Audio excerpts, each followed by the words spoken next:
It seems like you loved the Hated the Lover song. I saw you was on IG, you was playing it.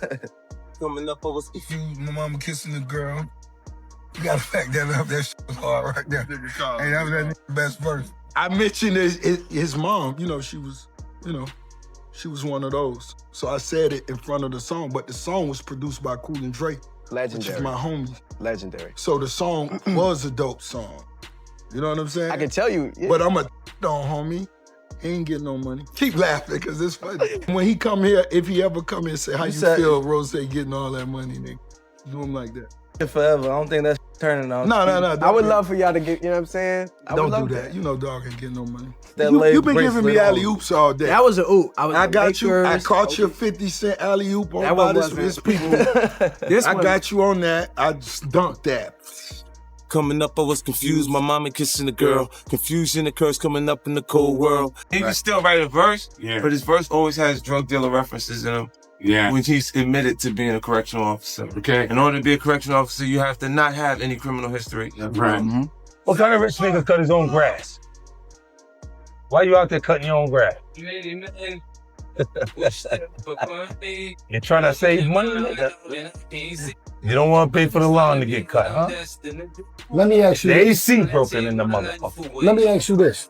For nearly 2 years, Justin Baldoni said almost nothing in public. No interviews, no statements beyond what his legal team put out.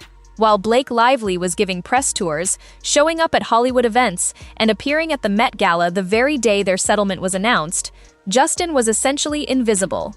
And then last week, he sat down with his wife Emily, posted a video, and the first thing people noticed was the smile on his face. That smile is what we need to talk about.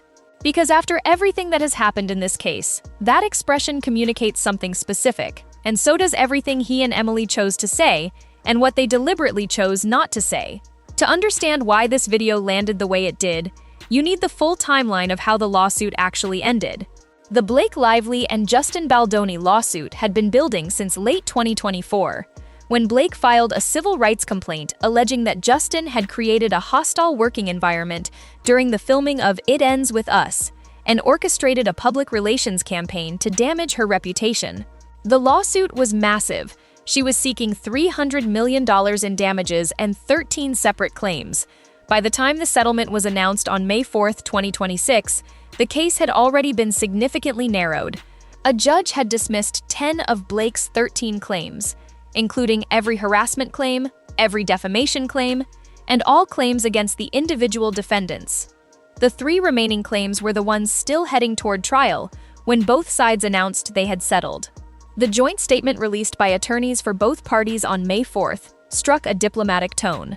They acknowledged that the film, It Ends With Us, was a source of pride to everyone who worked to bring it to life, that raising awareness for domestic violence survivors was a goal both sides stood behind, and that they recognized the process had presented challenges. They said they remained committed to respectful workplaces and hoped the settlement would allow everyone to move forward constructively. But Wayfarer's attorney Brian Friedman was considerably less diplomatic in a court filing submitted 4 days later. He described the settlement as a total victory for his clients and pointed out the specific math. Blake voluntarily dismissed her 3 remaining claims without Wayfarer or any individual defendant paying a single dollar of the $300 million she had sought. That framing, $0, dismissed claims, total victory, was a very different message than the measured joint statement. Before the settlement was finalized, Blake had posted her own public statement after the judge dismissed the initial 10 claims. She framed the case as a fight for women and for anyone who has experienced retaliation for speaking up about a hostile work environment.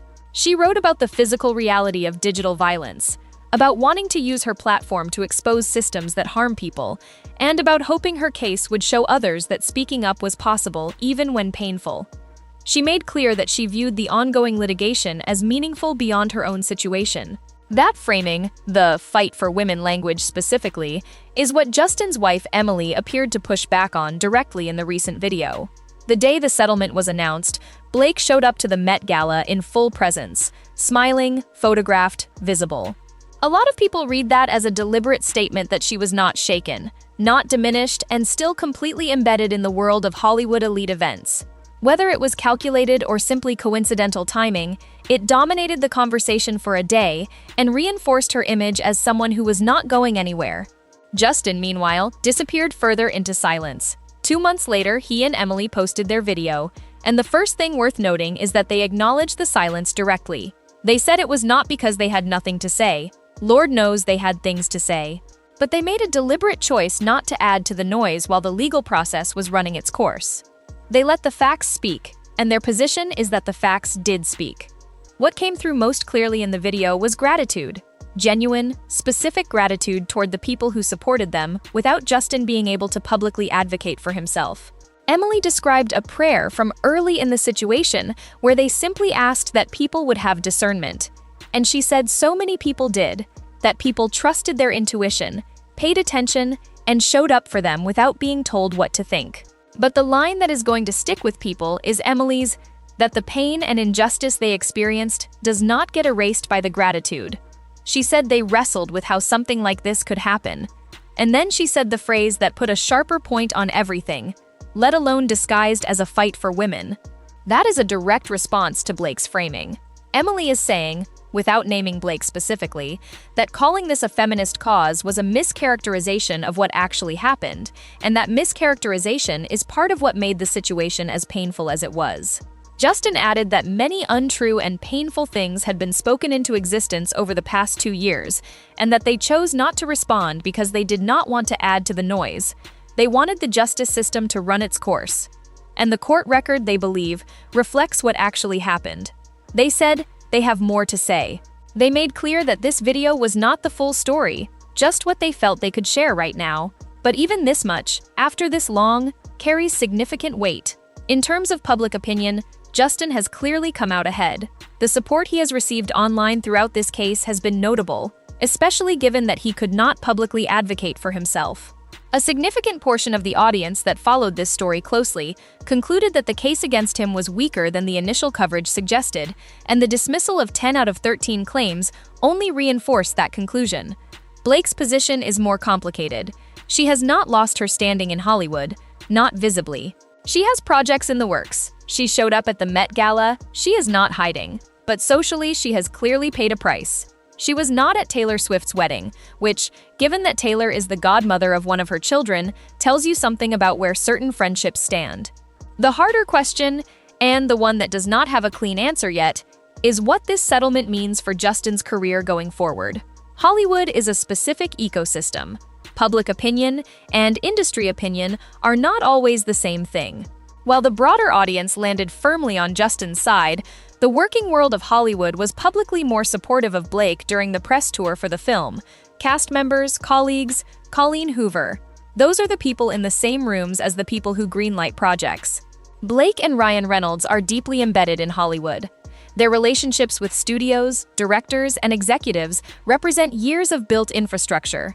Justin's reputation in that world was significantly disrupted by this lawsuit, regardless of how the legal case ultimately resolved. The court dismissed the claims, but the industry conversations that happened during those 2 years of litigation do not get automatically walked back because of a settlement. Will he work again at the level he was working before? Probably yes. The industry is practical, and talent and track record matter. But whether every door that was open before is equally open now, that is a genuinely open question. And anyone who says they know the answer with certainty is guessing. What the video makes clear is that Justin and Emily are not waiting around for Hollywood to validate them. They are healing. They said it plainly. They are grateful for what they still have. The people who showed up, and each other.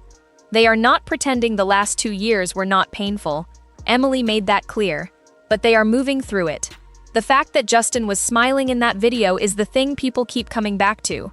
After 2 years of silence, litigation, public speculation, and the specific pain of watching someone frame a professional dispute as a feminist cause while you could not say a word, that smile does not read like performance.